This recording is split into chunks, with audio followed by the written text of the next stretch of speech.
Hi everyone, ये हमारा part number 4 है 1000 MCQ सीरीज का। सब्जेक्ट की बात करें that is macro economics, right. और हमने ऑलरेडी 1 to 3 पार्ट जो है वो कंप्लीट कर लिए, ठीक। और इसके अलावा हमने कॉस्ट अकाउंटिंग भी कंप्लीट कर लिया है, ठीक।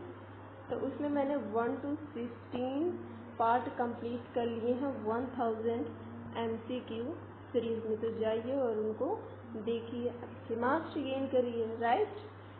तो चलिए आज का पार्ट नंबर 4 स्टार्ट करते हैं।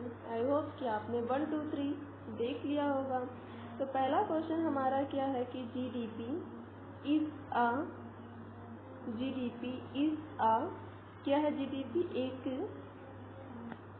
एक मॉनेटरी मेजर है। कैसे मेजर है? मॉनेटरी मेजर है। तो इस तरह के क्वेश्चन आने के कुछ ज़्यादा ही चांसेस रहते हैं, सो इनका आपका ध्यान रखना। अब पर कैपिटा इनकम, इसका आपको फॉर्मूला बताना है, ठीक। पर कैपिटा इनकम जब भी आए तो समझ जाना कि national income divided by total population, right.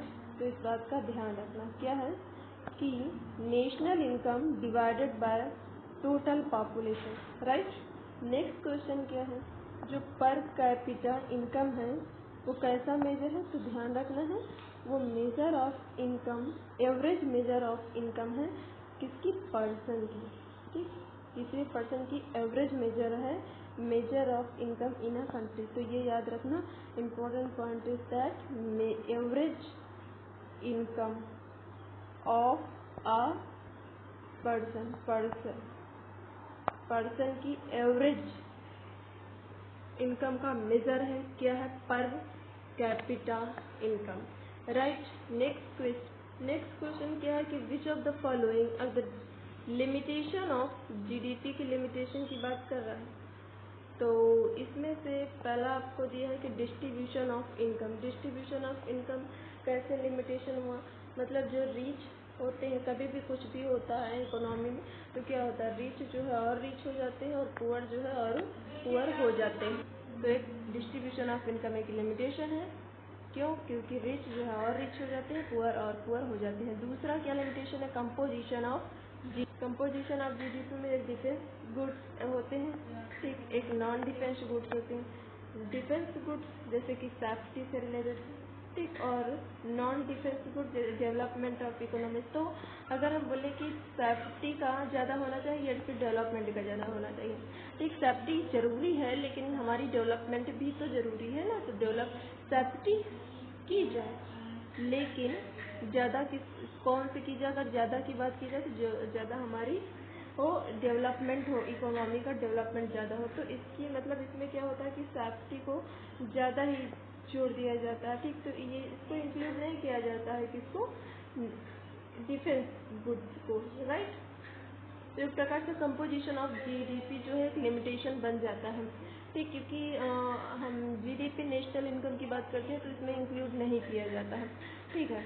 Next बात करते हैं कि जो पॉल्यूशन इन्वायरमेंट है वो किससे रिलेट करता है? पॉल्यूशन इन्वायरमेंट ग्रीन जीडीपी से रिलेट करता है, राइट। नेक्स्ट क्वेश्चन क्या है कि वैल्यू एडेड मेथड आपने पढ़ा होगा, नेशनल इनकम को मेजर करने का एक मेथड है जिसे हम किस और नाम से जानते हैं? तो यस, उसे हम प्रोडक्ट मेथड के नाम से जानते हैं। नेक्स्ट क्वेश्चन क्या है कि gross value eight market price. तो इस बात का बहुत ज़्यादा ध्यान रखने की value of output minus intermediate consumption, ठीक। तो क्या बोला गया? बेसिकली ये यूज होता है वैल्यू एडेड मेथड में ही, राइट। ये इसका फॉर्मूला है कि जब भी gross value eight market price calculate करना होगा तो हमें क्या करना होगा? वैल्यू ऑफ आउटपुट में से हमें इंटरमीडिएट कंजम्पशन को डिडक्ट करना होगा, ठीक। वैल्यू ऑफ आउटपुट ऐसा हो सकता है sales minus change in stock, right. Change in stock में एक ओपनिंग स्टॉक भी हो सकता है, opening stock minus closing stock is change in stock, ठीक। तो इस बात का ध्यान रखना है। नेक्स्ट क्वेश्चन की बात कर। नेक्स्ट क्वेश्चन ये बोला गया है कि जो एक्सपेंडिचर मेथड है नेशनल इनकम को मेजर करने का, उसमें क्या क्या इंक्लूड किया? सबसे पहले कंपनसेशन ऑफ एम्प्लॉय, ठीक। दूसरा ऑपरेटिंग सरप्लस जो है, ठीक। और तीसरा mix income of self employed income, right. ठीक है, तो ध्यान देना है कि नेक्स्ट क्वेश्चन में हम बात करते हैं। ठीक, तो इसका आपको ध्यान रखना कि एक्सपेंडिचर मेथड में क्या क्या इंक्लूड किए जाते हैं। तो operating surplus, mix income of self employed income, compensation of employees. तो राइट, नेक्स्ट क्वेश्चन क्या है कि जो ऑपरेटिंग सरप्लस है, ठीक, ऑपरेटिंग सरप्लस इसको हम बताने वाले थे कि देखा कि आगे क्वेश्चन यही है, right. Operating surplus important question है, पूछा जाता है कि इसमें क्या इंक्लूड होता है। तो ध्यान रखिए, पहला तो इंटरेस्ट, रॉयल्टी, फिर रेंट, इंटरेस्ट रेंट हो गया, ठीक, पहला रेंट, दूसरा रॉयल्टी, तीसरा इंटरेस्ट, चौथा प्रॉफिट। तो कोई एक आपको नहीं दिया होगा या फिर कोई आपको एडिशनल अदर दिया होगा, आपसे पूछेगा कि इसमें कौन है। तो बेसिकली अगर आपको ये चारों पॉइंट याद है तो क्वेश्चन किसी भी तरीके से घुमा सकता है आपको, लेकिन आपको तो पता है, आप सही आंसर कर लोगे, राइट। तो आपको ध्यान रखना है, क्या ध्यान रखना है कि rent, royalty, interest and profit, ठीक, से हमें क्या मिलता है, ऑपरेटिंग सरप्लस, राइट। तो इस बात का ध्यान रखना है। नेक्स्ट क्वेश्चन क्या है कि compensation of employees, compensation of employee की कंपनसेशन क्या इंक्लूड किया जाता है, wages and salary in cash, payment in kind. Kind का मतलब है कि उस मतलब कैश में देकर के उसकी कोई फैसिलिटी दे दी जाए, ठीक, जैसे कि खाने पीने रहने की सुविधा समझ सकते हैं। एम्प्लॉयज का कंट्रीब्यूशन इन सिक्योरिटीज में, ये चीज़ हो गई। फिर उसके बाद एक रिटेन पेंशन हो गई। उसके बाद बोला गया है कुछ इसकी बात करते, जैसे देखिए जीडीपी, एफसी दिया फैक्टर कॉस्ट पे, जीडीपी और जीएनपी भी फैक्टर कॉस्ट है।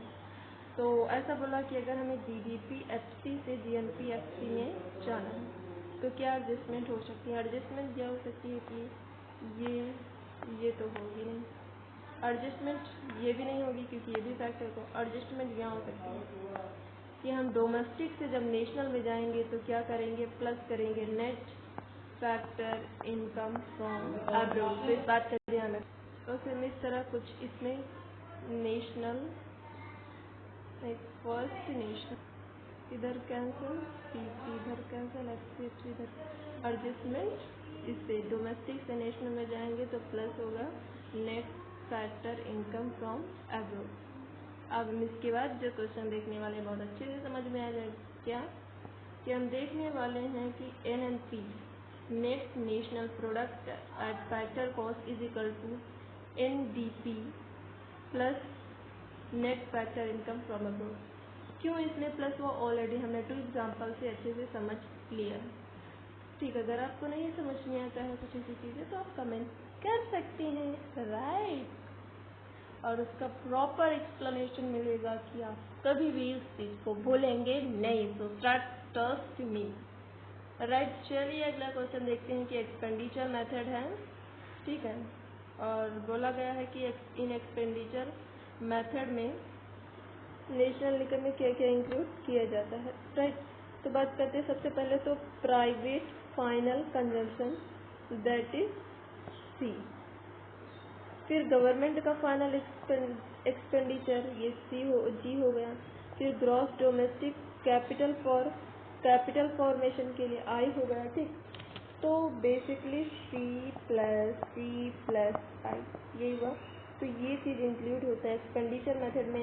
पढ़ रहे हैं तो इस 3 बातों को हमेशा याद रखना है। क्या याद रखना है कि private final consumption expenditure, right, government final consumption expenditure, फिर नेट डोमेस्टिक, ठीक, नहीं क्या रखना है, gross domestic capital formation, right.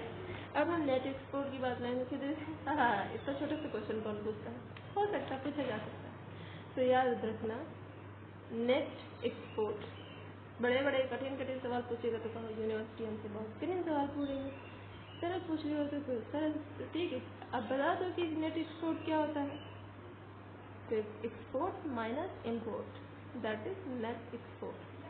All capital, next question क्या है कि ऑल कैपिटल गुड्स, जितने भी कैपिटल गुड्स होते हैं वो प्रोड्यूस्ड गुड्स होते हैं। क्या होते हैं, प्रोड्यूसर्स गुड्स होते हैं। बट ऑल प्रोड्यूसर्स गुड्स, जो ऑल प्रोड्यूसर के गुड्स होते हैं, आर नॉट कैपिटल गुड्स। तो इस बात का ध्यान रखना। नेक्स्ट क्वेश्चन क्या है कि जो ड्यूरेबल गुड्स होते हैं, ड्यूरेबल कंजम्पशन गुड्स होते हैं, वो यूज होते हैं सेवरल ईयर के लिए, ठीक, कई सालों तक। वही हम सेमी ड्यूरेबल गुड्स की बात कर रहे हैं तो सेमी ड्यूरेबल गुड्स है पीरियड ऑफ 1 ईयर के, ठीक, 1 ईयर के होते हैं। और फिर नॉन ड्यूरेबल गुड्स की अगर हम बात करें तो non durable goods for single use के लिए होते हैं, ठीक। अगर हमने ये चीज़ पहले बात कर रही थी कि फाइनल एंड इंटरमीडिएट गुड्स जो होते हैं ये किस पे डिपेंड होते हैं, यूज़ पे डिपेंड होते हैं। तो इस बात का ध्यान रखना क्योंकि इससे रिलेटेड क्वेश्चन आपके एग्जाम में आएंगे 100%। क्या बोला गया है कि ट्रांसफ़र पेमेंट, ठीक, जो ट्रांसफ़र पेमेंट है वो क्या होती है। तो चलिए आपको ट्रांसफ़र पेमेंट के बारे में बता देते हैं। ऐसी चीज़ जो हमें बिना सर्विस प्रोवाइड किए मिल रही है, ठीक, विदाउट सर्विस, हम कोई भी सर्विस नहीं प्रोवाइड कर रहे हैं, उसके बदले जो हमें मिल रहा है विदाउट प्रोवाइडिंग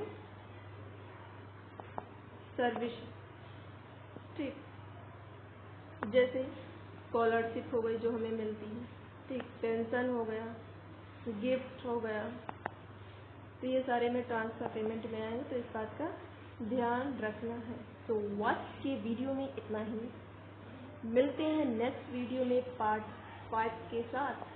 तो देखते रहिए पार्ट 4। All the best.